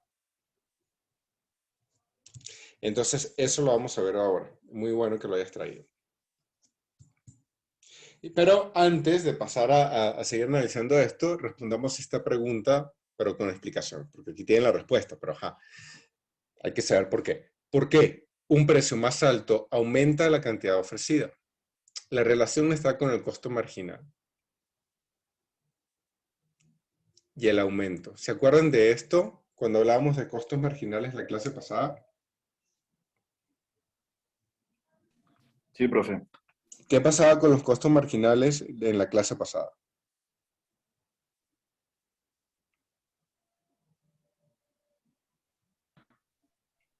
O sea, como la definición, Ajá. pues ¿Y qué? es el costo de producir una unidad más, ¿no? De determinado producto. Exacto, muy bueno, eso justo es. ¿Y qué pasaba con ese costo a medida que yo iba produciendo más y más y más? Se elevaba. Exacto, aumentaba, justo eso pasaba. Y entonces, ¿qué pasa si yo tengo que vender? ¿Tengo que cubrir mis costos o no? ¿Cómo? Perdón, profe, es que se cortó. Bueno, no, Es creo que, que es mi internet. no, o el mío, que también está malo. Pero, ¿qué pasa? Cuando yo vendo, ¿debo cubrir mis costos o no? Sí, pues sí. Sí. Sí, pues claro. De forma normal, pues sí. Yo necesito siempre al menos cubrir los costos. Hay algunas situaciones particulares que capaz alcanzamos a ver, donde yo por un periodo podría estar vendiendo por debajo de ciertos costos. Pero en general eso no es sano. Y no, de hecho, si uno lo hace de forma como adrede, puede incluir en problemas de competencia y hay leyes que lo regulan. Yo, en general, siempre necesito vender por encima de mis costos. Y como mis costos aumentan, el costo marginal, después de una fase, comienza a aumentar con las cantidades, yo necesito que los precios cubran esos costos. Y por eso es que cuando yo aumento las cantidades, como me aumentan los costos marginales, también necesito que me aumenten los precios para no vender por debajo de mis costos. Eso es lo que está detrás. Bueno, así como teníamos una curva de oferta, también tenemos una curva de demanda, perdón, también tenemos una curva de oferta. Pero esta, como la otra era inversamente proporcional, tenía una pendiente negativa, y esta que es directamente proporcional, tiene una pendiente, por tanto, positiva. Entonces aquí podemos ver claro y sin dudas que cuando los precios son bajos, ¿no? Como puede ser por acá, perdón, por acá, pues las cantidades también son bajas. Entonces, baja el precio, baja la cantidad. Pero para la demanda, cuando los precios están más altos, pues las cantidades también están más altas. Aumenta el precio, aumenta la cantidad. Entonces, es proporcional. Baja precio, baja cantidad, aumenta precio, aumenta cantidad. Y por eso nosotros cumplimos la ley de la oferta tal cual con una curva como esta. Esta curva también es función y tiene las mismas propiedades biyectivas, etcétera, que tiene la curva de demanda. Sí, de demanda. Es la representación gráfica. Y nuevamente me permite saber, pues, qué tanto es tantito, ¿no? Qué tantas, que estamos viendo aquí. Ah, el ejemplo que se construye acá es de barras energéticas, me parece. ¿Qué tantas cantidades de barras estoy dispuesto a producir, a ofrecer, de acuerdo a los distintos precios? Funciona en paralelo.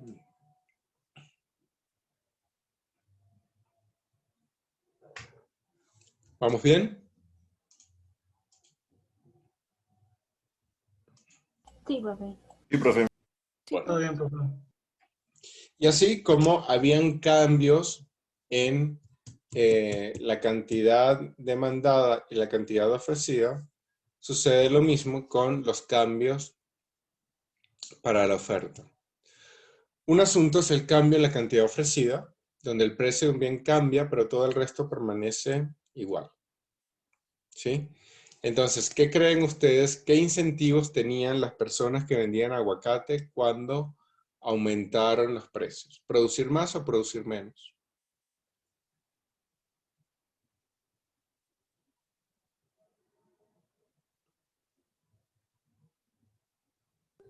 ¿Cómo, profesor? ¿Qué incentivo tenían las personas que producían aguacates cuando aumentaron los precios del aguacate? ¿Tenían intención? ¿Qué les hubiese gustado a ellos? ¿Producir más o producir menos? Producir más. O sea, ellos la intención producir más. Como intención, exactamente, producir más, ¿no? Entonces ellos estaban jalando, y ellas, para que los cambios en las cantidades ofrecidas pues, fuesen más altos. Estaban dispuestas al menos, a producir más, porque claro, el precio estaba más alto, entonces yo puedo seguir metiéndole en la máquina, ¿no? Distinto a cuando nosotros vemos un cambio en la oferta. Cuando vemos un cambio en la oferta, aún incluso cuando el precio del bien permanece constante, hay otros factores que cambian todos los planes de venta de los productores, ¿no? Y entonces ahí, por ejemplo, en el caso del cubrebocas, también hubo un cambio en la oferta, porque también hubo cambios en todos los otros factores de los planes que tenían de venta los productores. O sea, ya estructuralmente se sabe que el cubrebocas se va a quedar un tiempo y por tanto, yo, como habíamos hablado antes, pues sabiendo que además esto iba a generar un cambio en la demanda, pues me preparo. Y mi preparo quiere decir que compro maquinarias, que contrato personas, ¿no? Que hago cosas distintas. No solamente producir más o sembrar más, sino también generar como toda una suerte de capacidades, de factores dentro de la empresa que puedan considerar un escenario completamente distinto. Y eso relaciona al cambio en la oferta con cambios no sobre la misma curva, como era el caso pasado, sino sobre curvas distintas. Y ahora, efectivamente, hay un aumento en la oferta. También pasó con los geles antibacteriales, que hubo un momento donde no había. Y ahora levantas una piedra y alguien está haciendo gel antibacterial. Y qué bueno, porque hace falta.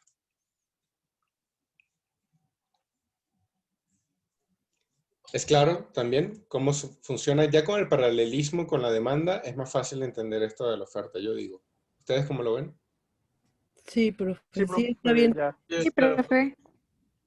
Mi duda ¿es bueno ver oferta y demanda por separado? ¿O solo es por definiciones?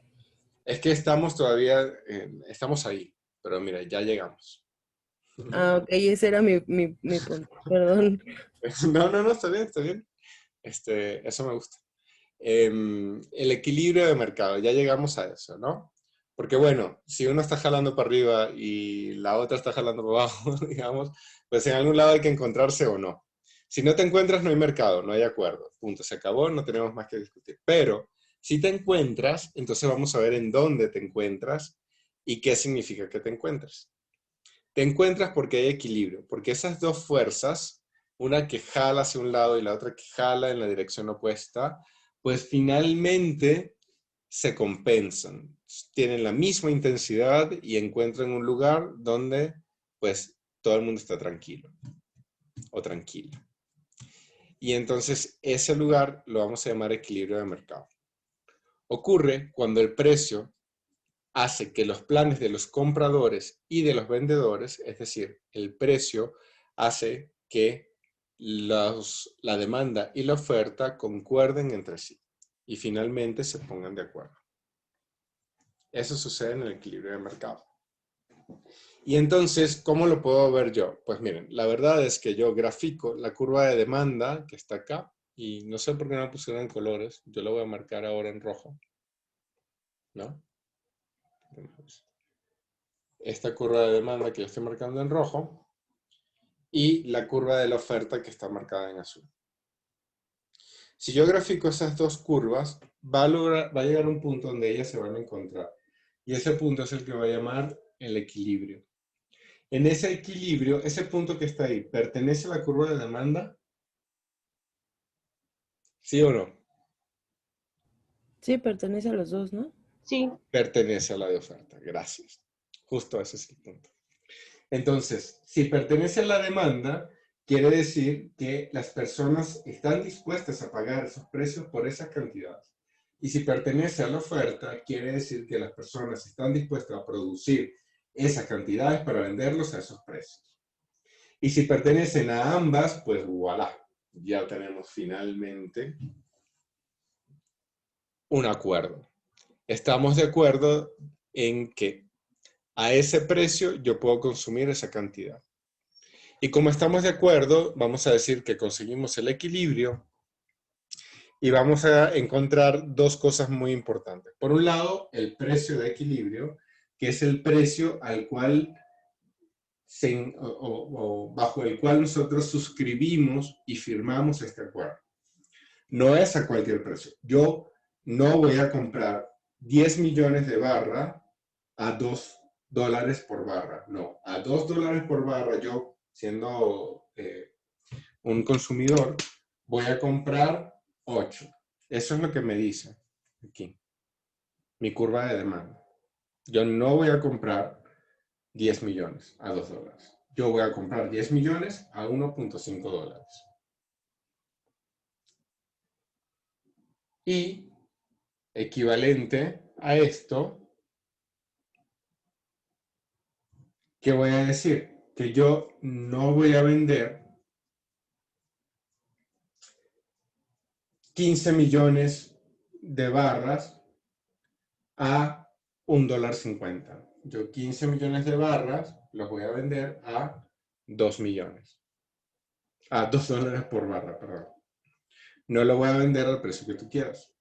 Ahora, lo que sí puedo hacer es comprar 10 millones de barra a 1.5. Y lo que también puedo hacer es vender 10 millones de barra a $1.5 por barra. Y entonces, como compramos y vendemos y todo el mundo está de acuerdo, entonces ese es el punto de equilibrio. Y la cantidad a la que llegamos es, pues, la cantidad de equilibrio. En el ejemplo, el precio de equilibrio es $1.5 por barra y la cantidad de equilibrio son 10 millones de barras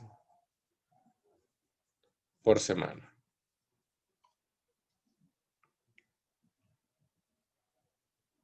En los mercados que hay equilibrio, hay una regulación, hablando de leyes, de planes de compra y venta. Entonces, esto se llama la autorregulación del mercado.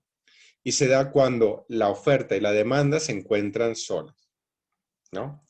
Pasa que esta gente defiende el libre mercado, ¿no?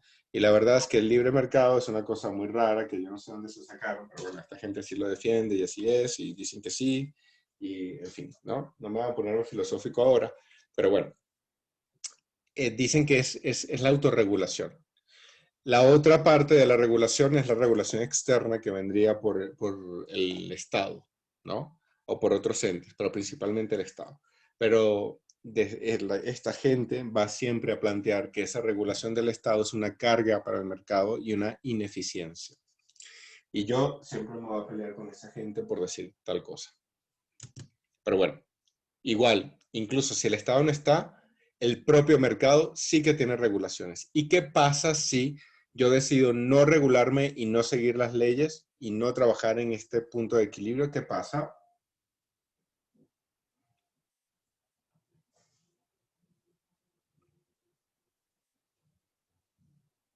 ¿Qué pasa? ¿Quién se anima a decir algo? Si yo como vendedor no me quiero regular a este costo, Ajá, por ejemplo. pues, o sea, y teniendo como antecedente lo que acabamos de ver en las diapositivas pasadas, se supone que hay una ley, ¿no? O sea, hay como algo que te penaliza o algo así. ¿Y cuál crees tú que es la penalización? ¿Puede ser uno excluido, profesor? Exacto. ¿Por qué? Porque eres excluido o excluida. Por abusar. También, pero ¿cómo te excluyen?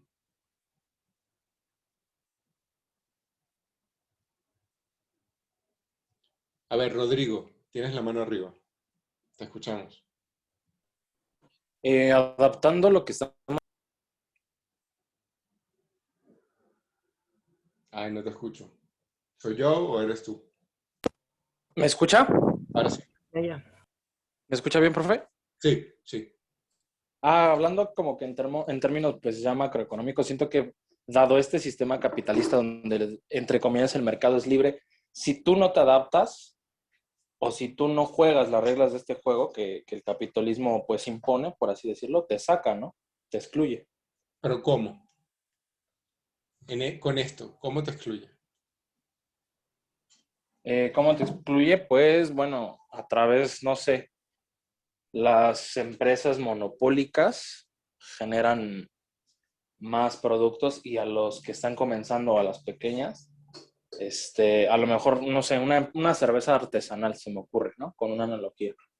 Las cervezas artesanales son más costosas porque pues son hechas a mano, etcétera, etcétera, contra una cerveza Corona, ¿no? Que lo hace una transnacional. Entonces, si tú no te adaptas a lo que imponen las transnacionales, te aniquilan, ¿no? Hablando en precios, en competitividad y etcétera, etcétera. Sí. No, y eso es cierto, y eso se analiza, de hecho, en el surgimiento del mercado competitivo. Pero no es como el mecanismo que ocurre acá, porque aquí yo ya no estoy viéndolo como en el surgimiento del mercado o en la incorporación del mercado. Ya el mercado está. Entonces estoy en un momento distinto, es lo que quiero marcar. Tadeo. Pues yo creo que no hay, bueno, como alguien que te penalice, más bien los consumidores son los que te van a penalizar, ¿no? Porque si tú no te adaptas a este precio que podríamos decir que es el habitual, pues obviamente los consumidores te van a dejar de comprar o no te van a tomar en cuenta y entonces automáticamente quedas fuera del mercado, ¿no? Ese es el punto. Eso es justo, Tadeo. En este momento es justo lo que acaba de decir Tadeo. La penalización viene por el propio mercado, en este caso, las consumidoras y los consumidores, que pues, no te van a comprar. O sea, tú puedes decir que vas a vender tus barras energéticas al precio que te dé la gana. La otra cosa es que yo te la compre. Entonces, si nadie te compra porque no estás dentro de esta condición de equilibrio, pues no tienes ingresos. Si no tienes ingresos, pues quiebras y te vas, chao. Se fue. Eso desde el lado de la oferta. Entonces, sí hay una regulación. El propio mercado te regula porque como no te compra, no te da dinero. Si no te da dinero, no tienes con qué pagar. Si no tienes con qué pagar, quiebras y te vas. Esa es la regulación. Para quien está en la oferta. Y para quien esté en la demanda, ¿cuál es la regulación?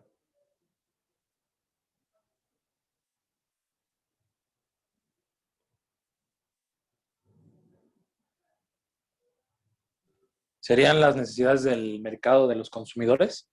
Ajá. ¿Y cómo funciona la regulación para quien esté en la demanda?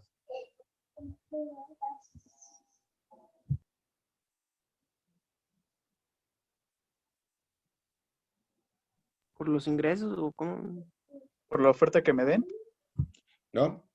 En la demanda, cuando tú te paras en la demanda y estás del lado de las consumidoras y consumidores, ¿tú qué quieres? ¿Precios altos o Más bajos? barato. Precios bajos.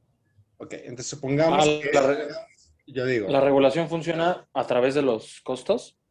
Bueno, de los precios, más que los costos en este caso. Porque mira, a ver, Tadeo. Creo que funciona de la misma manera, ¿no? Pero bueno, a la inversa, porque todos, bueno, no sé en este caso, si nos fijamos en un solo producto, a lo mejor el producir aguacate, en general a todos los productores les va a costar 10 pesos, ¿no? Eso es su precio del producto, ¿no? Para ellos. Bueno, aparte de lo que ellos le van a ganar, ¿no? Que podríamos ponerle que a lo mejor le ganan 5 pesos por aguacate. Sí. Pues esos 5 pesos en el margen que a lo mejor le pueden bajar 1 o 2 pesos, pero si tú como consumidor vas y les, no, pues te voy a dar 9 pesos, automáticamente todas todos los productores te van a descartar como consumidor porque les estás pagando menos de lo que cuesta producir el producto. Claro. Y entonces ahí te regulan porque nadie te vende. Y vas a ver tú con tus 9 pesos qué haces, porque como mi aguacate vale 15 o 12, pues tú puedes tener 9 pesos, pero eso no quiere decir que vayas a tener un aguacate. Y esa es la regulación. Entonces simplemente no te vendo. Si en un caso, desde quien no cumpla, digamos, en esta, o quien no se acerque a esta cantidad de equilibrio desde la oferta, es decir, quien quiera vender a su gana, pues simplemente no le van a comprar. Y el que quiera comprar a su gana, pues simplemente no le van a vender. Tiene que ser en un lugar donde haya un nivel de acuerdo. Y eso aquí se plantea que está en el precio de equilibrio, que es donde sí estás dispuesto a vender y donde sí estás dispuesto a comprar. Y la regulación es esa, simplemente no. Es como esto, ¿han escuchado esto de la cultura de la cancelación? Que está ahora Sí, muy no, de pero moda. empiezan a cancelar personas y a cancelar un Sí, cancelaron Animaniacs, qué mala onda. Ya Pepe Le Pew. Ya Pepe Le Pew y tal. No, yo creo que, a ver, bueno, ahí sí, ya me posiciono yo y no tienen ustedes que compartirlo necesariamente. Yo creo que el debate hay que darlo porque no hay que cancelar a las personas, pero yo sí diría que hay que cancelar ciertas conductas, ¿no? Pero, digamos, si vamos a criticar la cultura de la cancelación, empecemos por la economía, porque la verdad es que esta autorregulación del mercado es cancelación pura y dura, ¿eh? Es decir, o haces lo que yo digo o ni existes, ni te veo, ni volteo. Tanto en la oferta como en la demanda. Funciona así. Entonces, piensen en la cultura de la cancelación cuando vean en este asunto de la autorregulación del mercado. Porque es un poco lo que plantea.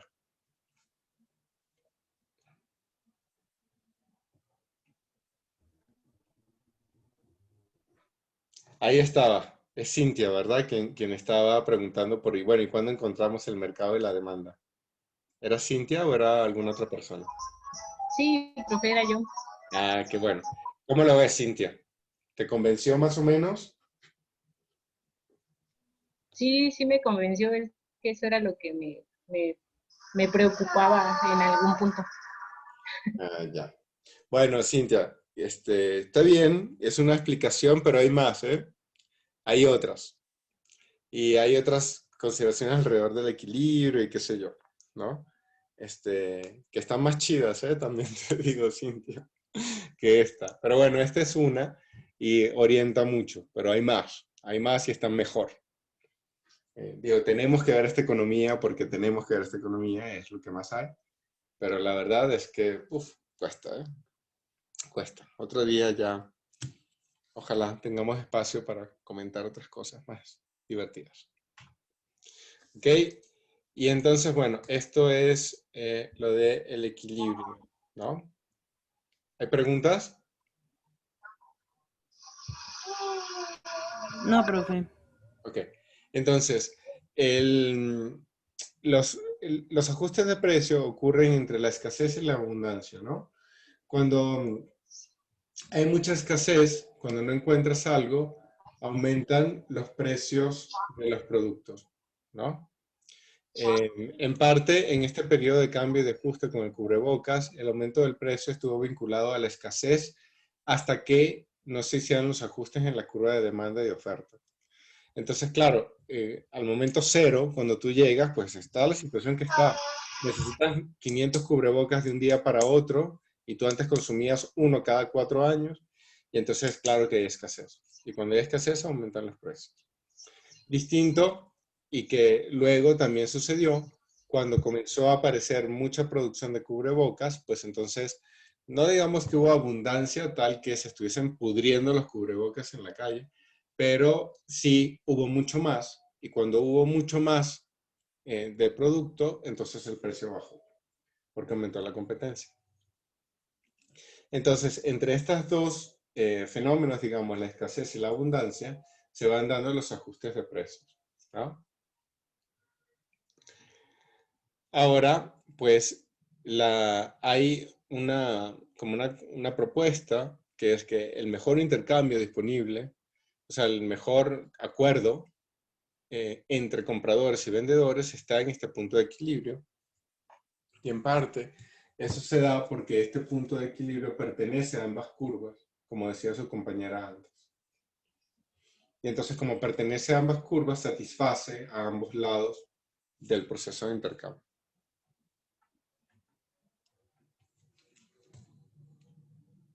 Y pues hasta aquí la clase de hoy. ¿Cómo ven? ¿Tienen dudas, comentarios? ¿Hubo algo que les hubiese quedado como pendiente?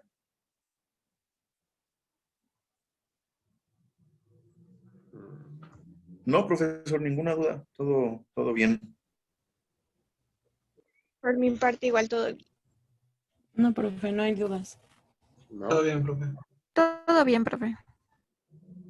Muy bien. Bueno, entonces siendo así, yo voy a dejar de compartir. Voy a detener la grabación.